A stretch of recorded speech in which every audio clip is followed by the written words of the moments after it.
Hello student, welcome to my YouTube channel, that is MP Study, a study group for Mathematics, Physics and English। तो जो है आज का video है ये स्पेशली फ़िज़िक्स के लिए होने वाला है। आज हम फिज़िक्स के टॉप 20 टॉपिक्स की बात करेंगे जो किसके लिए इम्पोर्टेंट है, जो डिफेंस के लिए इम्पोर्टेंट है, डिफेंस की तैयारी कर रहे हैं उनके लिए इम्पोर्टेंट है, चाहे वो नेवी हो, एयरफोर्स हो या फिर एनडी हो। तो स्पेशली डिफेंस के लिए ये जो क्लास है ये उसी के लिए है। तो बिना किसी देरी से मैं वीडियो को स्टार्ट कर रहा हूँ। तो स्टार्टिंग में जो फर्स्ट क्वेश्चन आता है 20 क्वेश्चन, जैसा मैंने बता दिया कि 20 क्वेश्चन की बात होगी। उन 20 क्वेश्चन में जो फर्स्ट क्वेश्चन आता है वो हमारा कि रॉकेट में प्रयुक्त, थोड़ा जूम कर लेता हूँ मैं इसको, जी हाँ। तो रॉकेट में प्रयुक्त विशेष प्रकार के ईंधन का नाम है। तो बहुत बार ऐसे क्वेश्चन नेवी में, स्पेशली नेवी में ऐसे क्वेश्चन पूछे जा सकते हैं कि जो रॉकेट है उसमें प्रयुक्त विशेष प्रकार का ईंधन, जो मतलब ईंधन है उसका क्या नाम है। तो इंग्लिश मीडियम वाले भी इस क्लास को ले सकते हैं। तो उसका आंसर होगा नोदक। विशेष तेल नहीं होगा, सोलर नहीं होगा, नोदक होगा इसमें आंसर। अब जो अगला क्वेश्चन है वो ध्यान से सुनिएगा कि किसी जो पृथ्वी की सतह है उस पर प्लायन वेग, यानी कि इसका इंग्लिश मीडियम वाले ध्यान से सुनिए, इसका अगर आपको अर्थ नहीं पता चल रहा है तो इंग्लिश से सॉरी, जो प्लायन वेग है वो होता क्या है कि वह वेग मतलब वह वेलोसिटी जो किसी पार्टिकल को यदि अपन ऊपर फेंकेंगे तो वह वापस कभी नहीं आए। मतलब वह क्या है, जो अपना वायुमंडल है, जो अपना वायुमंडल अपना लेयर है वो उसको क्या कर दे, वो पार कर दे, तो वो वेलोसिटी बतानी है। तो आपको पता है पृथ्वी की सतह पर वह वेलोसिटी कितनी होती है। अब इसका आंसर मैं बता रहा हूँ आपको, 11.2 किलोमीटर पर सेकंड होगा। लेकिन इसमें एग्जामिनर ने जो पेपर बना रहा है उसने क्या किया, 11.2 मीटर पर सेकंड भी कर दिया। आपको इन दोनों में कंफ्यूज हो सकता है अगर आपको ओनली डाटा याद है, आपको समझना होगा इस क्वेश्चन को। तो इसका आंसर क्या होगा, इसका आंसर होगा 11.2 किलोमीटर पर सेकेंड। ठीक है। अगला क्वेश्चन बोल रहा हूँ मैं कि विटामिन सी की कमी से होने वाला रोग कौन सा है। तो विटामिन सी की कमी से आपको मैं बता दूँ ए की कमी से होता है। ये भी क्वेश्चन नेवी के लिए इम्पोर्टेंट है। और यदि आप जो एयरफोर्स की बात करें तो एयरफोर्स में वाई ग्रुप के लिए इम्पोर्टेंट है। तो ए से होता है, विटामिन ए से होता है रतौंधी, बी से होता है बेरी, सी से होता है स्कर्वी एंड डी से होता है रिकेट्स। तो इसका आंसर क्या होगा, सी से होने वाला स्कर्वी। ए से रतौंधी, बी से बेरी, सी से स्कर्वी, डी से रिकेट्स। अगला क्वेश्चन है हंसाने वाली गैस का नाम है। तो हंसाने वाली गैस का क्या नाम है, हंसाने वाली गैस का नाम इसमें ऑप्शन है krypton, nitrous oxide, sulphur dioxide and none. तो इसका आंसर है वो है नाइट्रस ऑक्साइड। तो जो अगला क्वेश्चन है, क्वेश्चन नंबर 4 है कि अर्धचालक होते हैं जो सेमीकंडक्टर होते हैं, उनके लिए जो कंडक्टिविटी यानी चालकता है वो ताप बढ़ाने पर उस पर क्या प्रभाव होता है। तो चालकता होती है, आपको मैं बता दूं कि अर्धचालक होते हैं यानी जो सेमीकंडक्टर, उनका यदि आप टेम्परेचर इंक्रीज करोगे तो जो रेजिस्टेंस है, जो प्रतिरोध है, वो इसमें क्या होगा, वो इसमें डिक्रीज होगा। और प्रतिरोध यदि डिक्रीज होगा तो जो कंडक्टिविटी है वो क्या होगी, इंक्रीज होगी। ठीक है। तो टेम्परेचर बढ़ाने पर ये चालकों से उल्टा होता है, जो कंडक्टर होते हैं उनसे उल्टा होता है। कंडक्टर में क्या होता है, टेम्परेचर बढ़ाने पर जो रेजिस्टेंस होता है वो बढ़ता है, रेजिस्टेंस बढ़ता है टेम्परेचर बढ़ाने पर कंडक्टर में। लेकिन जो सेमीकंडक्टर होते हैं, जो अर्धचालक होता है, उसमें टेम्परेचर बढ़ाने पर प्रतिरोध होता है वो घटता है। जो प्रतिरोध होता है, जो रेजिस्टेंस होता है वो उसमें घटता है। और यदि आपको प्रतिरोध घट रहा है तो उसकी चालकता क्या होगी, कंडक्टिविटी बढ़ेगी। तो इसमें बढ़ती है ऑप्शन आएगा। ठीक है।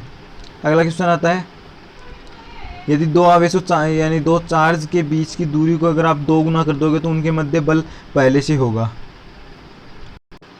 तो आपको पता है जो बल होता है, जो फोर्स होता है, एफ होता है, वो होता है के Q1 Q2 upon are square. यहाँ पे के है, जो के है ये कांस्टेंट हो गया, Q1 कांस्टेंट हो गया क्योंकि दो आवेश है वो फिक्स हैं, Q2 कांस्टेंट हो गया, केवल क्या चेंज हो रहा है, आर चेंज हो रहा है। अब आर क्या है, आर को आप क्या कर रहे हो, 2 गुना कर रहे हो। तो 2 गुना कर रहे हो मतलब यहाँ पे 2 का स्क्वायर 4। तो क्या आंसर आएगा कि ये सेम रहेगा, पहले बल था ये, उसके बाद में आपको आर बराबर, आर को आपने 2r कर दिया तो 4r² हो जाएगा। मतलब क्या होगा, अगर थोड़ा सा भी आप इसमें कंसेप्ट लगाओगे, दिमाग लगाओगे, तब समझ में आ जाएगा कि 1/4 आंसर आएगा। यदि दिक्कत हो तब आप फॉर्मूले में वैल्यू रख के आप पुट करेंगे तब आंसर आ जाएगा। एकदम ईजी क्वेश्चन है, लो लेवल का एकदम। अगला क्वेश्चन आता है पानी का गलनांक और गलनांक। बहुत ही अच्छा क्वेश्चन है, इसमें आप दिमाग लगाइए, वीडियो पॉज करके आप आंसर बताइए, फिर आंसर मैं बताता हूँ। तो स्टूडेंट जो पानी का गलनांक होता है वो होता है 0 डिग्री सेंटीग्रेड और क्वथनांक होता है वो 100 डिग्री सेंटीग्रेड। इसमें आपको कंफ्यूज करने के लिए पता है कितने ऑप्शन दिए हुए, बहुत से ऑप्शन दिए हुए हैं। देखो इसमें 0 केल्विन दे दिया, तो 0 केल्विन देखते हैं आपको गलत कर देना है। 100 केल्विन दे दिया, गलत, ठीक है, बी ऑप्शन गलत हो गया। वैसे तो यही ऑप्शन सही हो गया ना। अब सी ऑप्शन को देखें आप तो 0 डिग्री सेंटीग्रेड तो सही है, लेकिन 273 केल्विन क्या होता है, वो भी 0 डिग्री सेंटीग्रेड ही है। तो पानी का गलनांक भी यहाँ ये 0 बता रहा है और क्वथनांक भी 0 सेंटीग्रेड बता रहा है, तो दोनों ये सी भी गलत है। और यहाँ पे क्या है, ये तो सही दे दिया 273 केल्विन मतलब 0 डिग्री सेंटीग्रेड, तो गलनांक तो 0 डिग्री सेंटीग्रेड दे दिया, लेकिन यहाँ पे क्वथनांक 373 केल्विन बोलता तब होता है, लेकिन यहाँ पे क्या बताया इसने 373 डिग्री सेंटीग्रेड, तो ये भी गलत हो गया। ए ऑप्शन इज राइट, क्योंकि 0 डिग्री सेंटीग्रेड और 100 डिग्री सेंटीग्रेड होता है। आपको कन्फ्यूजन हो सकता है इसमें, याद कर लीजिए, नोट कर लीजिए कि पानी का गलनांक व क्वथनांक होता है वो 100 डिग्री सेंटीग्रेड होता है। अगला क्वेश्चन आता है, वो आता है अपना क्वेश्चन नंबर 8 कि यदि कोई तरंग होती है, यानी वेव, इंग्लिश मीडियम वाले को मैं बता दूं कि तरंग को कहते हैं वेव। तो वेव को यदि आप एयर, वायु से आप जल में, वाटर में इंटर करेगी वो, तो क्या नहीं बदलता है। तो मतलब क्या ऐसी चीज़ है निम्न में से जो नहीं बदलेगी। तो फ्रिक्वेंसी यानी आवर्ती, एम्पलीट्यूड यानी आयाम, एम्पलीट्यूड, एंड तरंग दैर्ध्य लेमडा, जो जिसको बोलते हैं आप वेवलेंथ, एंड स्पीड, चाल। तो कौन सी चीज़ नहीं बदलेगी। तो ये भी बहुत ही अच्छा क्वेश्चन है। इस प्रकार के क्वेश्चन पूछे जाते हैं, कॉन्सेप्चुअल क्वेश्चन होते हैं। तो ये एयरफोर्स नेवी दोनों के लायक क्वेश्चन है, इस प्रकार के क्वेश्चन पूछे जा सकते हैं। तो इसका आंसर होगा वो होगा जो स्रोत पे निर्भर करता है, मतलब जो सोर्स पे डिपेंड करेगी ना, वो चीज़ इसमें कभी नहीं बदलेगी। तो सोर्स आवर्ती होती है, वो जो फ्रिक्वेंसी होती है वो सोर्स पे डिपेंड करती है, तो इसका आंसर आएगा ए। अब अगला क्वेश्चन आता है HOH, यानी जो H2O उसका एंगल कितना होता है HOH में।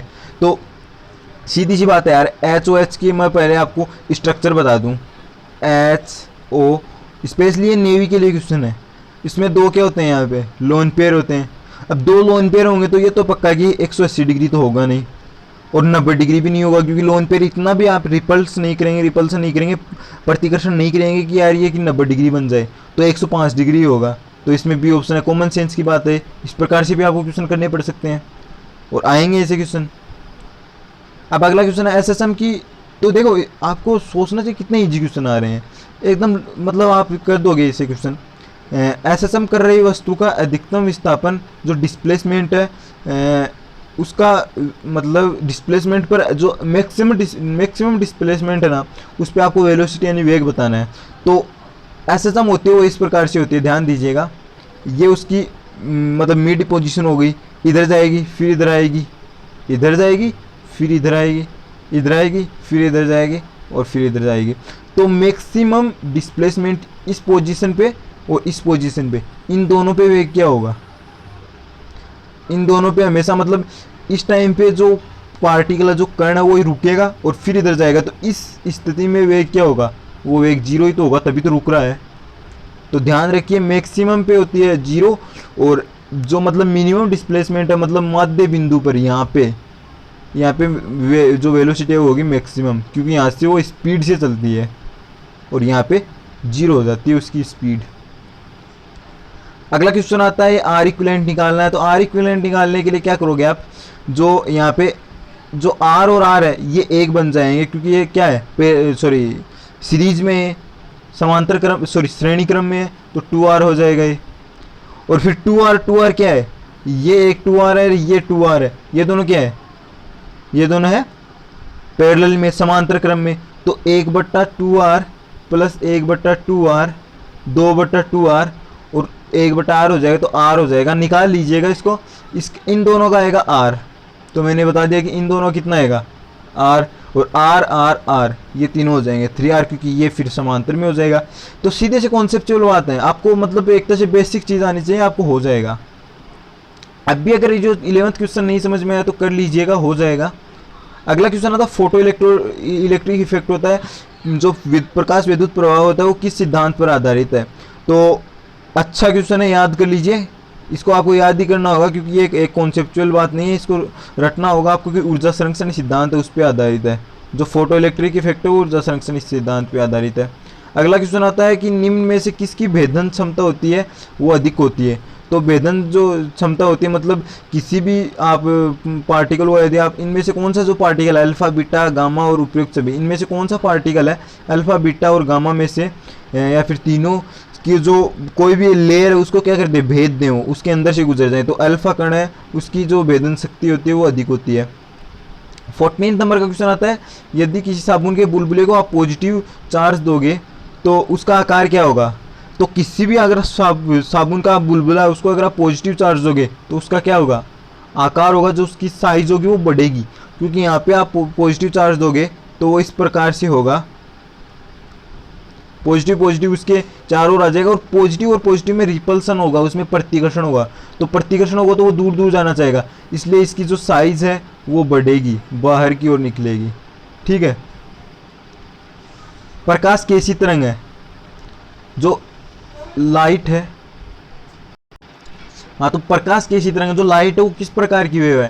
तो लाइट होती है वो अनुप्रस्थ है, ये मतलब ट्रांसवर्स है, लॉन्गिट्यूड है, विद्युत चुम्बकीय है, या फिर दोनों है, तो ए या बी दोनों है। तो इसमें प्रकाश होती है वो अनुप्रस्थ होती है। आपको मैं याद करने के लिए एक ट्रिक बता दूं, प्रकाश में आता है प्रकाश और अनुप्रस्थ में आता है अनुप्रस्थ। तो जो प्र है ये दोनों इसको क्या कर देते हैं, सेम बना देते हैं। तो अनुप्रकाश में होती है अनुप्रस्थ, इस प्रकार से आप याद कर लीजिए। अब एक लेंस है, अवतल लेंस है, ध्यान रखिए। अब अवतल लेंस आते हैं आपके दिमाग में ये आ जाना चाहिए, क्या आ जाना चाहिए कि इस प्रकार से कोई लेंस होता है। अब उसकी फोकस दूरी क्या है 25 सेंटीमीटर, तो 25 सेंटीमीटर मतलब इसमें ऐसे ज़्यादा, तो फोकस दूरी यहाँ पे होगी, तो 25 नहीं -25 सेंटीमीटर होगी, क्योंकि इधर की दूरी अपन क्या लेते हैं नेगेटिव। तो मैं फिर से लिखूँ कि फोकस दूरी है वो तो है -25 सेंटीमीटर, मतलब माइनस का 25 सेंटीमीटर मतलब माइनस का 1/4 मीटर, ध्यान रखिए। अब उसके बाद में क्या है, उसकी क्षमता बताइए। तो जो क्षमता होती है वो होती है P = 1/f, that is minus का 1/4 बट्टा -1/-1/4, तो वो हो जाएगा -4। तो इसमें ऑप्शन आ जाएगा डी। थोड़ा जल्दी में हूँ मैं, इसलिए ठीक से डिफाइन नहीं कर पाया। आप समझ लीजिए, जो P होती है शक्ति होती है 1/f होती है, और f यहाँ पे जो दिया हुआ वो लिख दिया, नेगेटिव में आएगा, क्योंकि अवतल लेंस के लिए फोकस दूरी क्या होती है, नेगेटिव होती है। अब आता 15 ग्राम पानी को 60 कैलोरी हीट उष्मा दी जाए तो पानी का तापमान कितना बढ़ेगा। तो जो ये क्वेश्चन है, ये क्वेश्चन ऑफ द डे है। जो 17 नंबर क्वेश्चन है मैं उसके एकदम लास्ट में आऊँगा और ठीक तरह से डिफाइन करके बताऊंगा। इससे आगे अपन चलते हैं 18 क्वेश्चन में। ध्यान रखिए, क्वेश्चन नंबर 17 मैं लास्ट में बताऊंगा, अच्छा क्वेश्चन है, एकदम से डिफाइन करके अपन अगला क्वेश्चन ले लेते हैं कि पानी का घनत्व है, जो वाटर का डेंसिटी होती है वो कितने ताप पर मैक्सिमम होती है। तो जो वाटर की डेंसिटी होती है वो 4 डिग्री सेंटीग्रेड है, उस टेम्परेचर पे क्या होती है वो मैक्सिमम होती है। और 4 डिग्री सेंटीग्रेड को अगर आप फ़ारेनहाइट में चेंज करेंगे तो वो भी कितने, जो 39.2 होती है उतने फ़ारेनहाइट होते हैं। और 4 डिग्री सेंटीग्रेड को आप मतलब केल्विन में चेंज करोगे तो 273 + 4 डिग्री सेंटीग्रेड बराबर 277, तो वो केल्विन भी आ गए। तो तीनों ऑप्शन से मतलब डी आएगा, ओल आएगा। अगला क्वेश्चन था बर्नौली इक्वेशन वो किस सिद्धांत पे आधारित है। तो बर्नौली इक्वेशन है वो ऊर्जा संरक्षण के सिद्धांत पे आधारित है। याद रखिए, बर्नौली जो प्रमेय ऊर्जा संरक्षण के सिद्धांत पे आधारित है।